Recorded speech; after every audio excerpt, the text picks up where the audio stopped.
Hello subscribers. तो आज हम स्टार्ट करने वाले हैं अपना चैप्टर नंबर 2 स्टैंडर्ड 7 का, जिसका नाम है स्ट्रक्चर एंड फंक्शंस। ठीक है, तो आप किसके स्ट्रक्चर एंड फंक्शन पढ़ने वाले हो?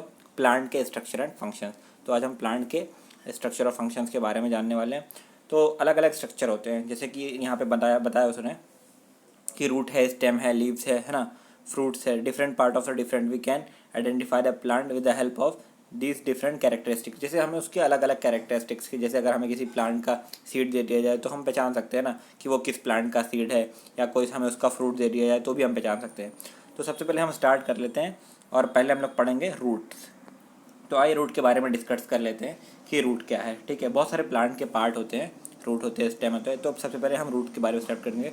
तो रूट जो होता है ना, कि वो जो उसका बेस पार्ट होता है, जहाँ से वो अपने आप को जर्मिनेट करना स्टार्ट का होता है। जो मेन पार्ट होता है उसका, जो ज़मीन से जुड़ा हुआ रहता है, जिससे वो अपने मिनरल्स वगैरह को एब्जॉर्ब करता है, तो उस पार्ट को हम रूट कहते हैं। तो आप देख सकते हो, जैसे इस डायग्राम में आप देख लो, यहाँ पर आपको ये एक, आप कोई भी सीड लो है ना, उसको ज़मीन के अंदर सॉ कर दो यानी बो दो, तो उसके अंदर से दो पार्ट निकलते हैं। एक जो अपर पार्ट निकलता है उसको आप बोलते हैं प्लम्यूल, और एक जो छोटा पार्ट निकलता है उसको बोलते हैं रेडिकल। यहाँ दिख रहा है रेडिकल। ठीक है, तो प्लम्यूल क्या जो होता है, प्लम्यूल जो है तो वो अपर पार्ट बनाता है यानी उसका स्टेम बनाता है, और जो रूट होता है, रेडिकल होता है, वो उसका लोअर पार्ट बनाता है, स्टेम। तो और सॉरी, लोअर पार्ट उसका रूट बनाता है। अब रूट के भी बहुत सारे काम हैं। ठीक है, आप बोलोगे बहुत सारे काम क्या है, तो मेन जो एजेंशियल काम है उसके, वो है absorption of water and nutrients. ठीक है, और किसको स्ट्रेंथ भी देता है, पौधे को और प्लांट को। तो फिर यहाँ पर लिखा भी हुआ है, आप देख सकते हो कि the part of the grow from in side the seed, जो सीड के इन साइड ग्रो होता है ना, उसको रेडिकल बोलते हैं, और जो अपर साइड ग्रो होता है उसको प्लम्यूल बोलते हैं, है ना। जो रूट का रेडिकल जो होता है, ग्रो होता है into ground, upper side of ground. ठीक है, radical, and the root is thick near the ground and gradually taper at the pointed. और जो रूट होता है वो ऊपर तो थिक होता है, बट जैसे जैसे नीचे की तरफ जाता है ना, ग्राउंड की तरफ, वो पॉइंटेड होता जाता है। यानी this part of the plant growing below the soil, वो मैं बोला ना कि ये सॉइल के अंदर पार्ट होता है, और उसको इसलिए रूट कहते हैं हम। आपको डायग्राम में मैं अच्छे से दिखा दूँ, यहाँ पर देख लो आप कि आपको एक बेसिक सा डायग्राम दिया हुआ है, जिसमें आपको बहुत सारी चीज़ें दिख रही है। एक एक चीज़ मैं आपको डिस्कस करके बताऊँगा। तो ये देख लो, तो सबसे पहले ये आपको मेन जो पार्ट दिख रहा है, ये पूरा रूट है ना। ठीक है, और उसके ये जो उसमें से निकले हुए हैं, पहला फर्स्ट ब्रांच, उसको हम प्राइमरी रूट बोलते हैं। ठीक है, और जो उसके अंदर से फिर सेकंड ब्रांच निकलता है उसको हम सेकेंडरी प्राइमरी रूट बोलते हैं। और जो सेकंड ब्रांच निकलता है यहाँ से दो निकल गए ना, उसको हम सेकेंडरी रूट बोलेंगे। और फिर छोटे छोटे छोटे छोटे आपको हेयर दिख रहे होंगे, उसको रूट हेयर कहा जाता है। और लास्ट में जो पॉइंटेड पार्ट होता है उसको रूट टिप्स और रूट कैप कहा जाता है। रूट कैप का फंक्शन होता है ना कि वो प्लांट को और नीचे, है ना, और नीचे पेनिट्रेट होने में, अंदर जाने में हेल्प करता है। क्योंकि अगर वो सॉफ्ट रहेगा, वो थोड़ा हार्ड होता है, अगर वो सॉफ्ट रहेगा तो मान लो ज़मीन में उसको नीचे जाते वक्त कोई पत्थर वत्थर मिल गया तो वहाँ पर वो इंजर्ड हो जाएगा, और वहीं पर उसकी जो बढ़ने की कैपेसिटी है वो रुक जाएगी। लेकिन वो रूट कैप थोड़ा हार्ड होता है, इस वजह से वो उसको पियर करता हुआ, पत्थर वगैरह को छेदता हुआ अंदर की तरफ चला जाता है। इसलिए उसका फंक्शन है उसको बचाना इंजरीज वगैरह से। तो यहाँ पे आप पढ़ लोगे, जैसे मैं आपको बता दूँ, root bear a hair like structure, हाँ, नियर द सॉइल, मैंने बताया ना उसका एक हेयर लाइक स्ट्रक्चर होता है ना, तो उसको रूट हेयर बोलते हैं। और फिर उसका जो वो टिप होता है बहुत डेलिकेट होता है, मतलब ना बहुत सॉफ्ट होता है। This is the reason of the growth of the root, इसलिए उस पर कैप लगाया हुआ रहता है। This tip covered cap like structure, root cap, बताया मैंने आपको, रूट कैप उसको बोलते हैं। ताकि क्यों लगा रहता है, ताकि वो बचा सके, प्रोटेक्ट कर सके फ्रॉम इंजरीज। यहाँ पर दिए हुए आप बिल्कुल अच्छे से देख सकते हो, प्रोटेक्ट फ्रॉम इंजरीज। ये सारे क्वेश्चन में आपको आएंगे, अगर आप अभी से ध्यान दे लोगे तो आपको क्वेश्चन आंसर याद करने में ज़्यादा प्रॉब्लम नहीं होगी। फिर आपको एक एक्सपेरिमेंट करना है। टेक अ ग्लास, में आपको एक्सपेरिमेंट अच्छे से बता देता हूँ, आप यहाँ से रीड भी कर लोगे तो समझ में आएगा, लेकिन कोई ज़रूरत नहीं पड़ेगी उसके बाद रीड करने की। कि 2 ग्लास जार लेना है। ठीक है, दो क्या, एक ही लेना है आपको। उसको ना थर्ड, वन थर्ड होता है ना, तो उसका 3 हिस्सा आपको पानी भर देना है, और उसको अपर साइड पे प्याज को उल्टा करके उसके ऊपर रख देना है। तो फिर कुछ दिन में देखोगे ना, तो जर्मिनेट होने लगेगा, उसमें से क्या होने लगेगा, जो प्याज है वो जर्मिनेट होने लगेगी, और एक थ्रेड लाइक स्ट्रक्चर उसको अंदर की तरफ जाने लगेगा। जो थ्रेड लाइक स्ट्रक्चर अंदर की तरफ जा रहा है ना, उसको हम फाइब्रस रूट बोलेंगे। कौन सी रूट बोलेंगे? Fibrous root. रूट के अलग अलग टाइप होते हैं, तो ये आपका पहला पड़ रहा है fibrous root. 10 there are two main type of a root, दो मेन टाइप के रूट होते हैं, एक टैप रूट होता है और एक फाइब्रस रूट होता है। टैप रूट जो आपने ऊपर पढ़ा ना कि जो मेन रूट था ऊपर जा रहा था, और जो ये hair like structure thread like structure की तरह होता है इसको आप फाइब्रस रूट बोलते हो। तो अब आप पहचान जाओगे ना, कभी देखोगे कि फाइब्रस रूट क्या होता है और टैप रूट क्या होता है। ठीक है, डाइकोटिलेडोन फिर आपको यहाँ पर दिखा दूँ मैं।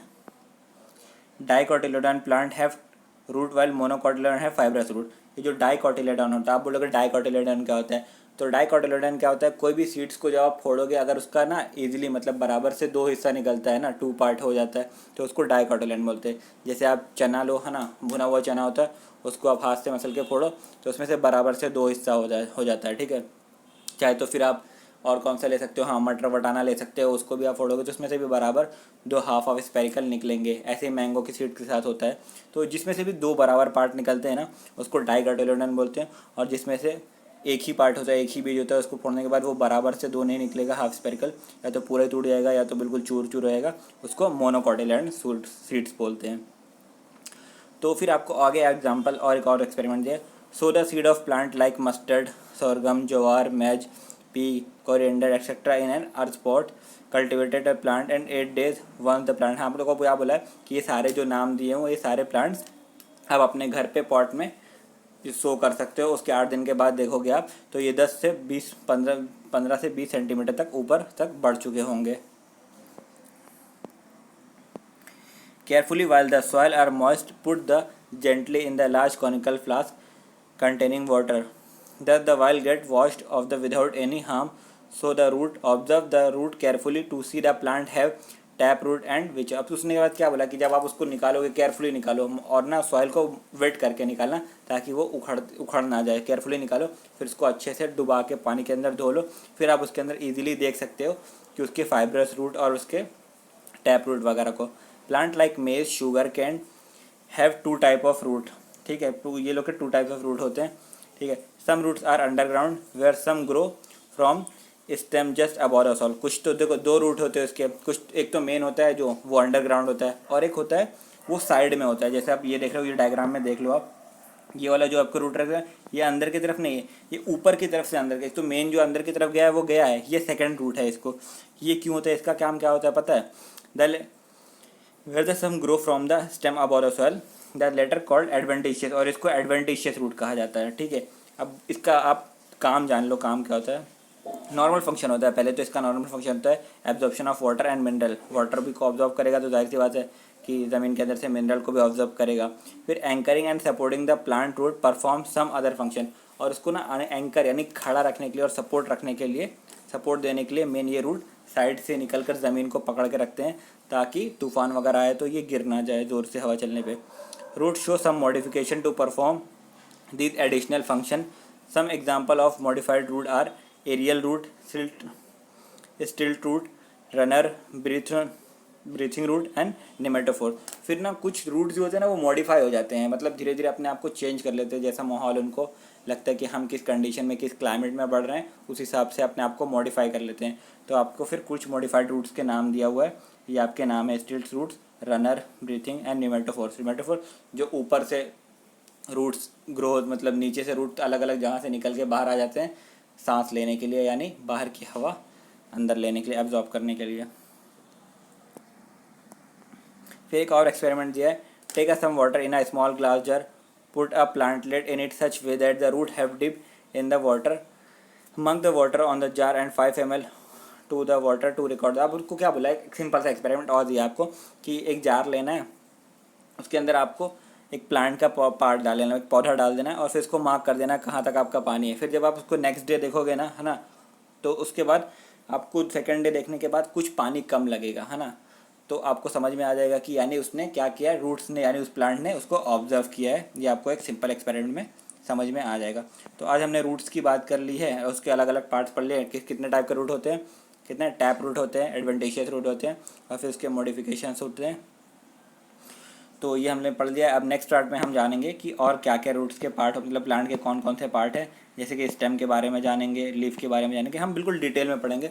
और आपको जैसे मैं पढ़ा रहा हूँ तो क्या क्या प्रॉब्लम आ रही है ना, और मुझे क्या क्या अपने अंदर चेंजेस लाना चाहिए, है ना, कौन कौन सी मतलब इम्प्रूवमेंट क्या क्या मुझे करना चाहिए, वो आप मुझे कमेंट सेक्शन में बता सकते हो, तो मैं वो चीज़ें आपके लिए इम्प्रूव करूँगा। और नेक्स्ट चैप्टर आप कौन सा पढ़ना चाहते हो वो भी मैं कोशिश करूँगा कि जल्द से जल्द आपके कमेंट के ऊपर मैं उस चैप्टर को अपलोड करूँ। और हाँ, मैं जो भी चैप्टर पढ़ाता हूँ उसके क्वेश्चन आंसर के भी मैं अलग से वीडियो अपलोड करता हूँ। तो आप जाके प्लेलिस्ट में जो भी चैप्टर है आप डालोगे 7th स्टैंडर्ड क्वेश्चन आंसर, तो वो एक शॉर्ट रिवीजन के साथ आपको 10 मिनट 12 मिनट में पूरा chapter answer with short revision के साथ मिल जाएगा। कि एट द एंड मान लो कभी आपका एग्ज़ाम वगैरह है और आपको एक दिन पहले मालूम पड़ता है कि कल इस चैप्टर का एग्ज़ाम है, तो अगर आप पूरा चैप्टर 4 लेक्चर का 5 लेक्चर का नहीं देख सकते, तो आप एक 15 से 12 मिनट 15 मिनट का एक वो लेक्चर देख लोगे, तो उसमें आपके पूरे क्वेश्चन आंसर में विद वो भी करेक्ट क्वेश्चन आंसर मैं बहुत मेहनत से आपके लिए मतलब पूरे बुक से फाइंड आउट करके, फिर जो नहीं मिलते वो मतलब अलग अलग गाइड से फाइंड आउट करके, मास्टर की वगैरह से फाइंड आउट करके मैं आपके लिए पूरे क्वेश्चन आंसर लिखता हूँ। तो आपको वहाँ पर पूरे क्वेश्चन आंसर वो भी एक्सप्लेनेशन के साथ मिल जाएंगे, ताकि आप पूरे एक बार क्वेश्चन आंसर को सुन लो तो नेक्स्ट डे आप जाके एग्ज़ाम में इतना लिख सकते हो कि आपको 60 से 70% मार्क्स आपके मिल जाएंगे। तो उसका अलग से प्लेलिस्ट तैयार है, और आप बोलोगे तो मैं इसके डिस्क्रिप्शन में भी क्वेश्चन आंसर्स डाल दूंगा अगर आपको चाहिए तो।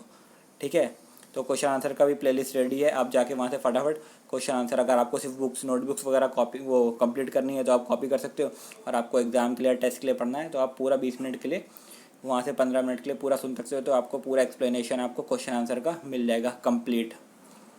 तो ठीक है, और कुछ चाहिए और कौन से चैप्टर का क्वेश्चन आंसर आप चाहते हो वो भी बोल दोगे तो मैं एज सुन एज़ पॉसिबल उसको भी अपलोड कर दूंगा। तो मिलते हैं, और हाँ प्लीज़ सब्सक्राइब करना और लाइक करना बिल्कुल मत भूलना, और शेयर कर दो यार, अपने फ्रेंड लोग को शेयर करोगे तो अच्छा रहेगा ना, उनको भी पता चलेगा कि हाँ यार चीज़ें लाइक जब बुक्स कंप्लीट करोगे तुम तो, नहीं तो फिर वो तुम्हारी बुक्स मांगने के पीछे पड़ेंगे। तो बता दो यार, वहाँ पे क्वेश्चन आंसर मिल जाएगा तुम्हें, जाकर वहाँ से तुम कंप्लीट कर सकते हो। तो ठीक है, okay bye bye. Please subscribe और लाइक ज़रूर कर देना।